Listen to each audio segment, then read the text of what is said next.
Welcome to the Agronomy and Farm Management Podcast. I'm Amanda. And I'm Elizabeth. Thanks for joining us today. Today we want to highlight all the exciting exhibits and demonstrations occurring at the Farm Science Review this year. The review is this week, September 18th through the 20th, so we released this week's episode early. You can listen to it on your drive down and plan your day. We hope to see you out there.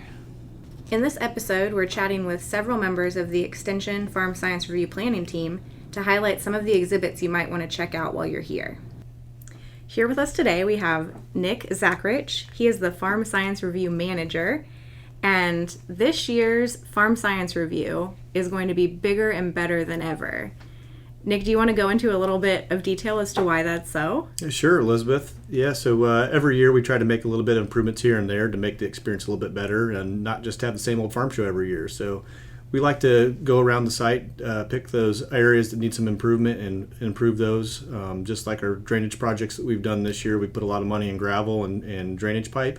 So that tile has been in and installed, and we had a 5-inch rain over the weekend over that system, and it handled it pretty well. So we're excited about a good farm show that otherwise could have been really muddy next week, and here we are a week away, and we're ready to get out there and put some exhibitors out in the booth. So the exhibitors are moving in, and we're really excited about the weather that could potentially be. So if we can miss one more hurricane, we'll be in great shape this year. That's what you get for planning it during hurricane season, right? Who'd have thought it'd be an issue in Ohio? Yeah, and most people I talk to, like from Canada, they say, "Why are you getting hit by hurricanes?" And just they're amazed at how we kind of fit into that system, and even some of the folks from out west that we talk to. Yeah, it's interesting. So you have an expanded demo area. Yeah, so you may have heard reports that we've added 20 acres to our exhibit area, and what that space is going to be used for is ride and drives. So we wanted to bring some more activity to those, and many people probably didn't even realize we had ride and drives because they were kind of off the beaten path and away from the rest of the exhibit area. So being front and center next to our gates now, we're hoping that brings a lot of activity to that area. It's right next to where OSU Extension's Agronomy team has had a display and looks great, and the Precision Ag team has been a part of that for the last year or two, and it's really improved there as well. So along with that, the antique tractor clubs are there, so we have an increased presence that we have this year compared to last. So that area is going to be full and a lot of activity going on. So to accommodate that, we have moved a fence to enclose that in the exhibit area. So it's much easier to get to and easier for people to walk around between the exhibits and the ride and drives, the antique tractors and the OSU Extension Agronomy team. Excellent. Are there any other upgrades to the facility that you would like to tell us about? Yeah, so one other piece, with OSU Extension we're excited about is with the beef team this year. So we're looking to build on some livestock demonstrations.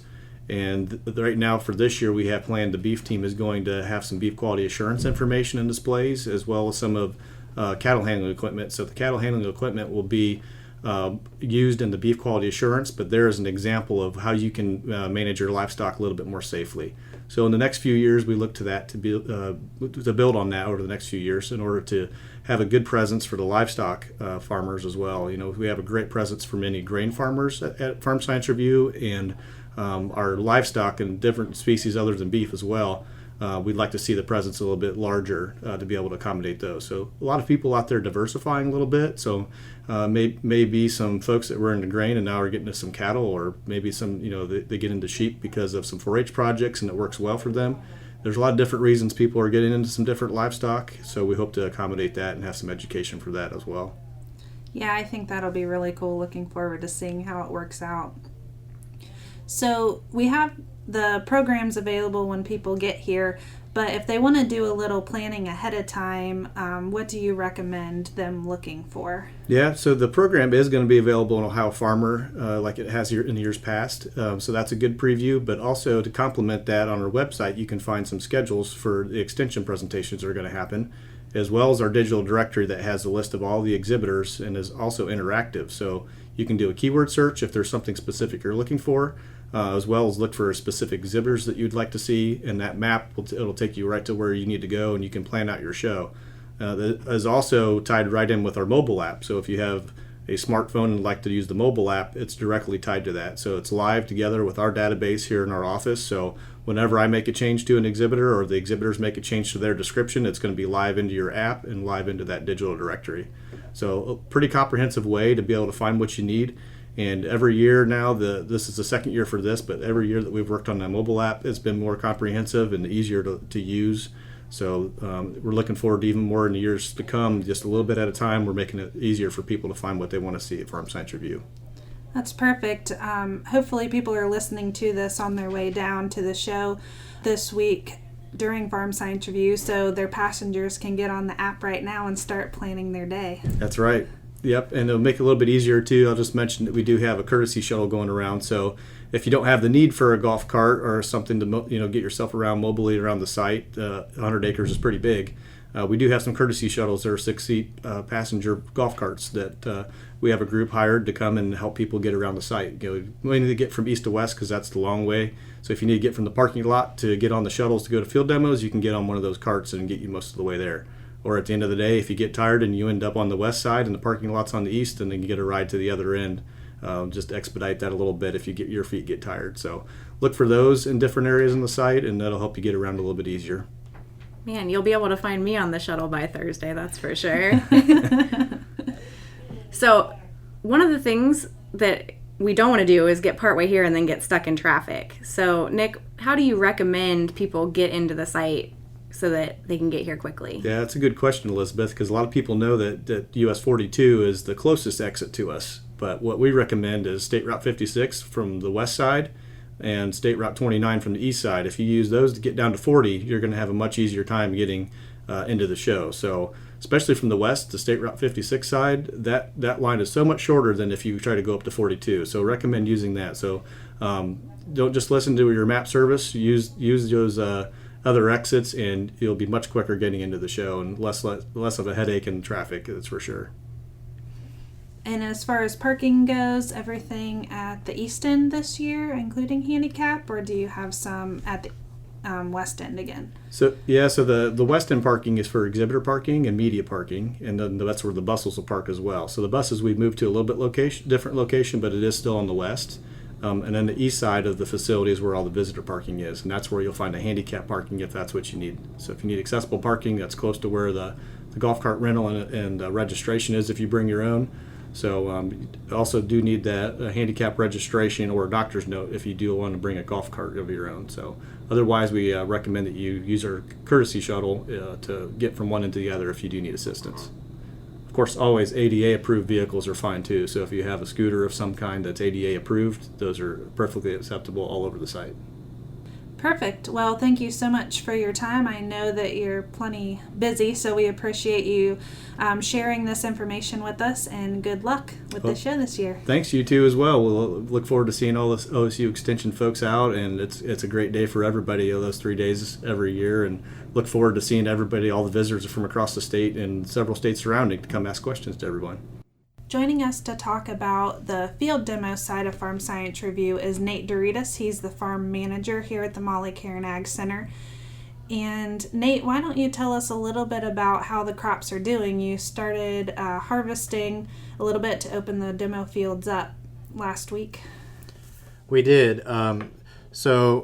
Just some background here. We generally plant a 99 or 100-day corn hybrid and a 2.7 to a 2.9 soybean variety to be able to go through all those weather challenges that we have throughout the growing season, yet still ensure we're going to have harvest at those during the 3 days of the show. So we began opening up fields last week. We had a good forecast and crops were mature, and we were pleasantly surprised. We're average to above average with anything around 180 to 200 bushel corn, and really surprised on the moisture at about 20% average. So we haven't been any beans yet, but hopefully once it dries out, we'll be in some beans. Excellent. So Nate, if we come to Farm Science Review, what field activities are being featured at the demos? So we've got lots of variety and lots of content to see in the field demonstrations. We dedicate 500 acres here at the facility specifically for the annual Farm Science Review field demonstrations. And this year specifically, there's 320 acres that are corn and 100 acres that are soybeans.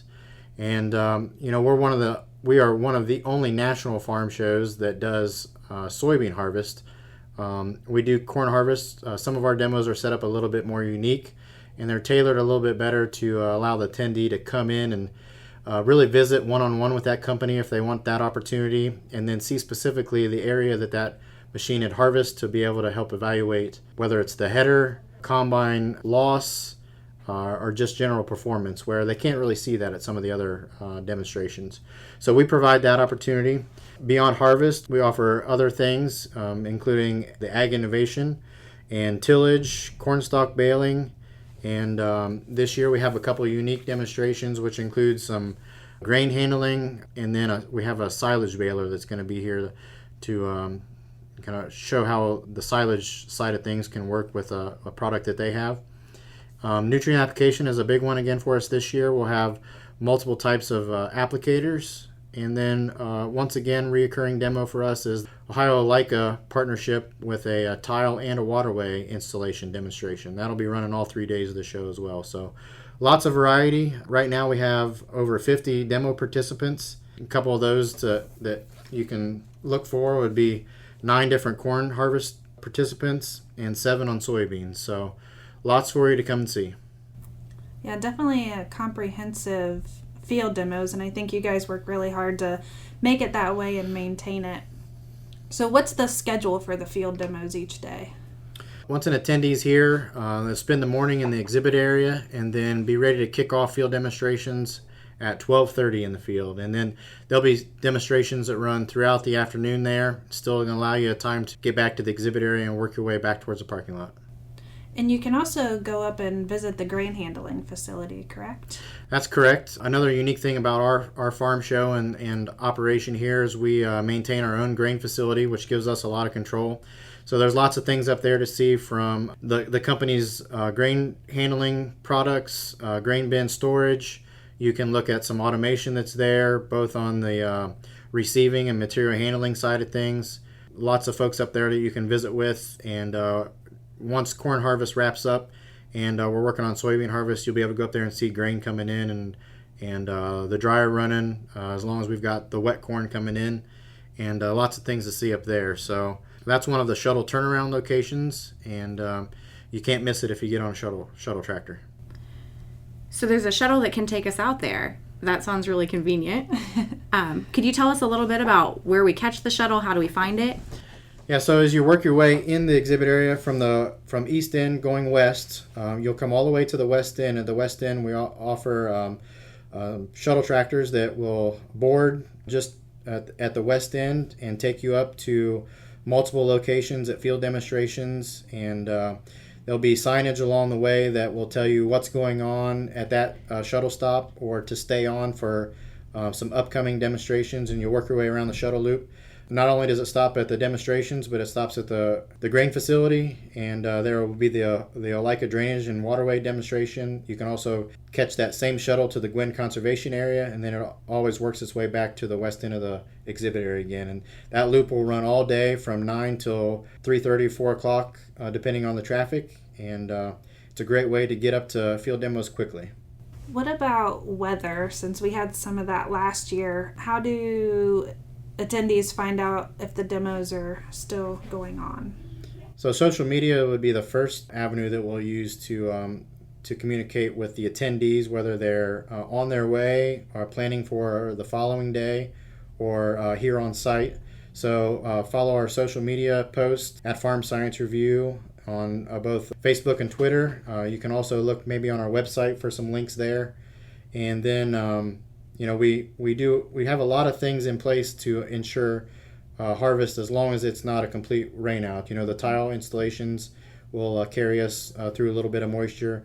Again, the maturities that we use do just about everything we can to ensure harvest harvest and the other field demonstrations will occur during the 3 days of the show. Yeah, I think that was evident last year, because despite all the rain, you were still able to run on Thursday. That's correct. Yep. And we have to watch the forecast, and we do make those calls day to day. But if we know something's going to happen, we'll do everything we can to let the attendees know that hey, there's a schedule change, or perhaps a cancellation had to be made. Well, right now the forecast looks really good for the 3 days, so hopefully it stays that way. And we're definitely looking forward to coming out and visiting at the field demos. Yeah. Thanks, Nate. Yep, anytime. Thank you. With us next, we have Trey Colley with the Precision Ag team to talk about the Ag Innovation demonstrations. Trey, what sorts of things are going on out there?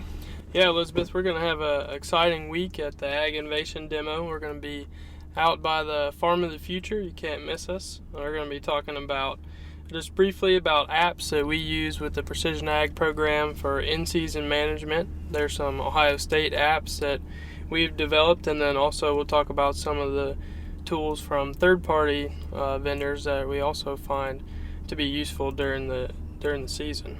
After that, we're going to have Jim Love with Beck's Hybrids. He's going to do a drone demonstration for us and talk about how some of their practical on-farm research is using drones to make management decisions. And then after that, we're going to wrap up the demo with a demonstration of real-time data transfer and utilization of that data, as well as paired with an automated turning feature that's been one of the cool new tech tools on the market. So that'll be done by some of the Precision Ag group at Ohio State, and it should be a great hour. Some of the newest tech and apps for use in the United States. So we're really excited about it. So you said you're by the Farm of the Future, which is the strips of corn and soybeans planted in the same field there. So that's easy to find, but how do you get out there? Yeah, you should just be able to hop on a shuttle that will bring you over I-70, and we'll be on the right side of the road. On Tuesday, we'll be just past the corn and soybean harvest demonstrations, and then on Wednesday will be the first demo on the right. So just look for us when you're on the shuttle over there. And what time? And we're going to be running each day from 12:30 to 1:30, so it'll be the first demonstration of the day. Excellent. So if this is something you want to see, make sure you make it out. Yeah, very cool. And this is the first time you've done this extensive of demonstrations, right? Yeah, previously we've done only a drone demonstration, but this year we're trying to bring the focus back to what tools and technologies can we use to make an on-farm decision. So we're pretty excited about this year and the future Ag Innovation demonstrations. Awesome, thanks. Yeah, thank you. All right, now we have Mary Griffith. She's the extension educator in Madison County and helps organize the Gwynne Conservation Education area. So, Mary, can you tell us first a little bit about what the Gwynne Conservation Area is? Sure. The Gwynne Conservation Area is part of the Farm Science Review, where there's over 30 acres that's devoted to demonstrating conservation practices. So we have educational programs on a variety of topics out there all 3 days. We have talks related to woodlands and trees, to wildlife and aquatics, and forages and grazing, as well as a few other topics here and there that might be relevant to people interested in implementing different conservation tactics on their property. It is across the road from the main grounds of Farm Science Review, so you take a shuttle to get to the Gwynne Conservation Area, kind of like as if you were going to the field demos. But you get off the stop before you get to the field demos if you want to go to the Gwynne. Great. So what sorts of demonstrations are going on out there that someone might want to see? One thing that's pretty cool that we've been doing the past 2 years, and this is going to be the third year, is chainsaw demonstrations. So we have some of the vendors from the main grounds that sell chainsaw products coming out to the Gwynne and demonstrating cutting techniques for safety, and they also do talks about maintenance of the chainsaws, and those have been a big hit. We've usually had about 30 to 40 people at each talk, and they're at 11 o'clock every day for the maintenance and sharpening demos, and then 12:30 every day for the chainsaw cutting techniques.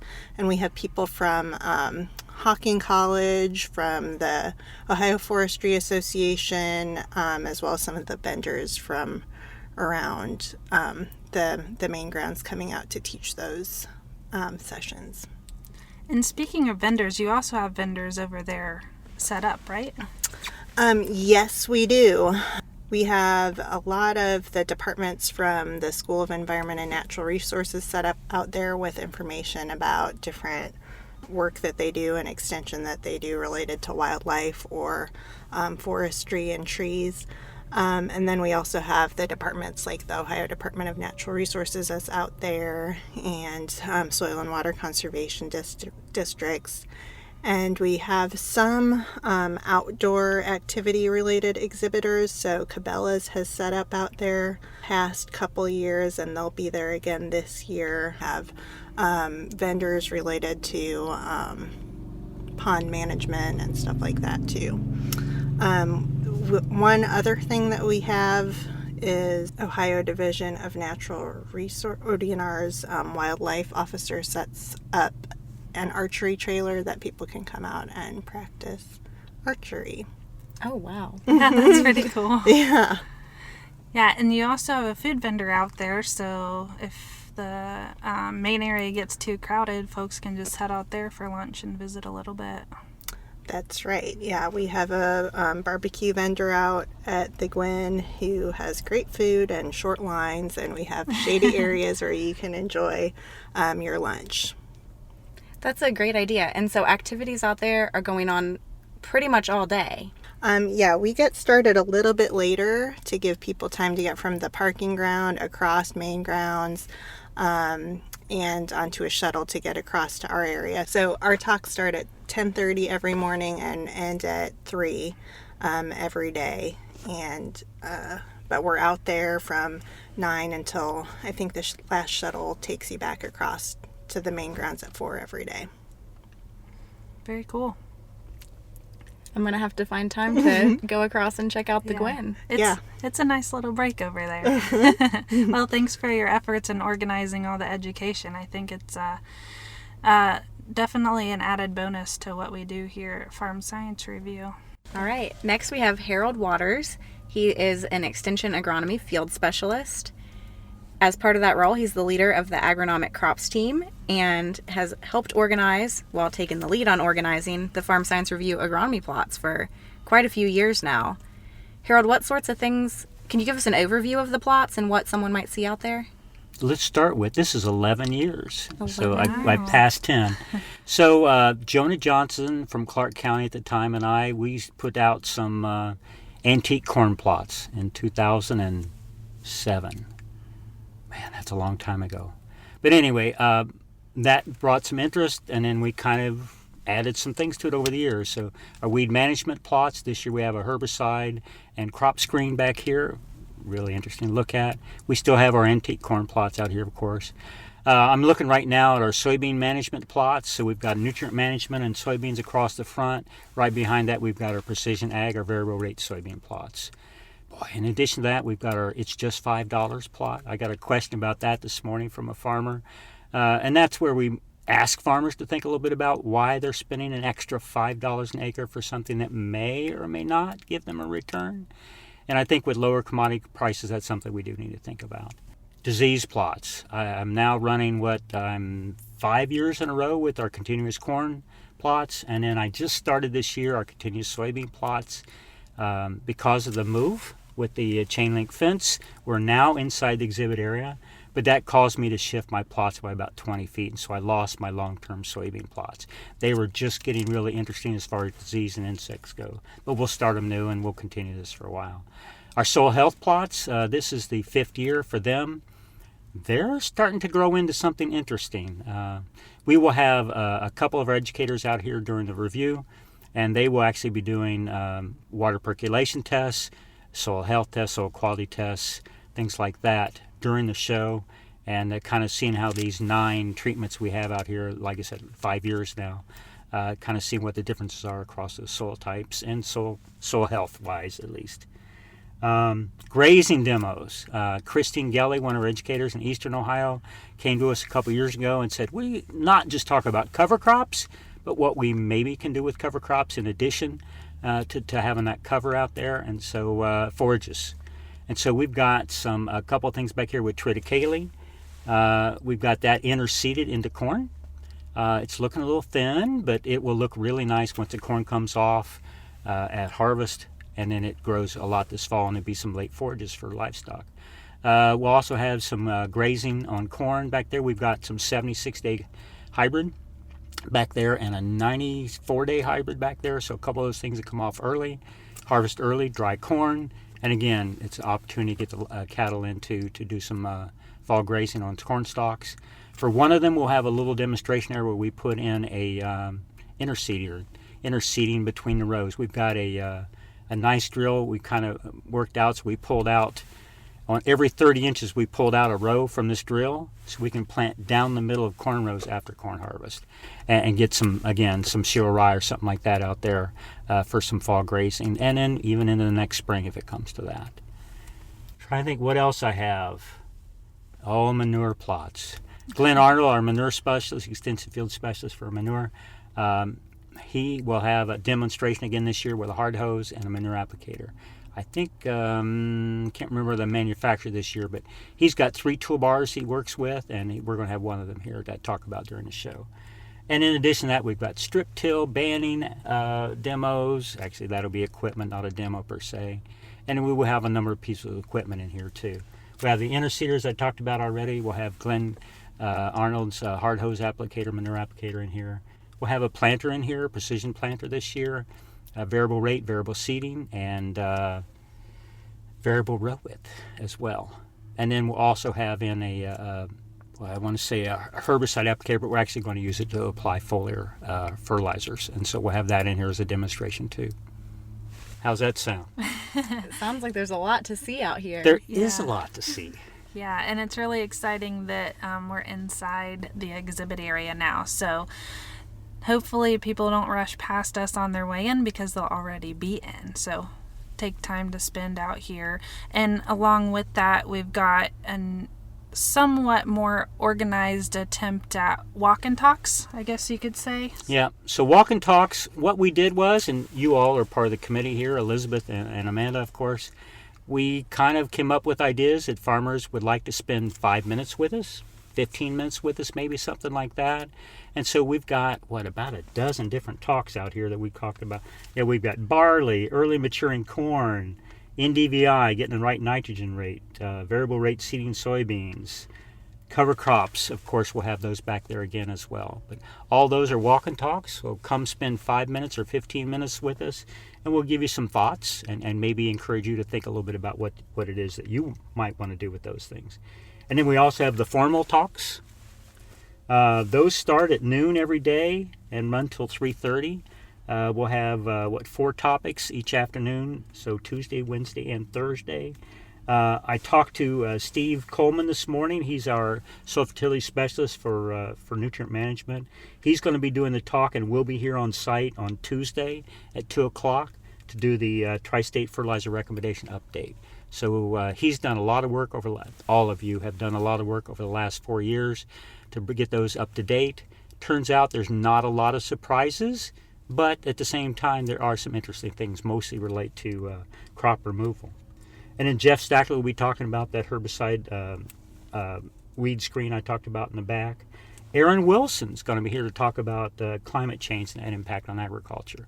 We're not so much worried politically whether it's a good thing or a bad thing. It's that how do we adapt, how do we react to weather conditions, climate conditions. So Aaron's going to be here to talk about that. Anything else you'd like to hit? I think that's a pretty good overview, and you have the CCA credits available as well as some pesticide credits, correct? Yep, we enjoy working with certified crop advisors and their clientele, of course.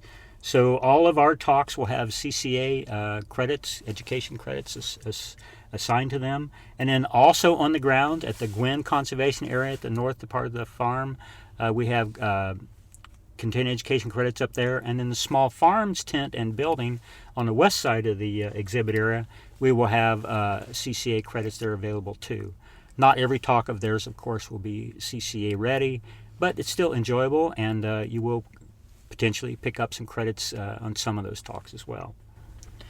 Yeah, so in case you can't remember all of this just by listening to it, because I know it would be hard to pick up a program, we've got a map on page 8 along with a schedule talk and the other areas that Harold mentioned, the small farms, We talked to Mary with the Gwynne. Those are all in there and marked with the CCA credits available. So make sure you check us out. We have a lot of people, a lot of volunteers from around the state here to talk to you about what we have going on, and are looking forward to seeing everyone. So some of the other things at the show that we'd like to highlight include the Fireball Building. It's located about halfway down Friday Avenue, and it has a lot to offer. The farm office is in there, and it includes extension professionals ready to talk to you about anything from ag business and law to the weather and climate trends. The Ohio Women in Ag team will be in there, and then featured programs include soil health with a display where you can show your love for Ohio soils, and then water quality with a survey to get your input on the needs and priorities to improve Ohio's water quality. Yeah, another great area I want to point out is Ask the Expert.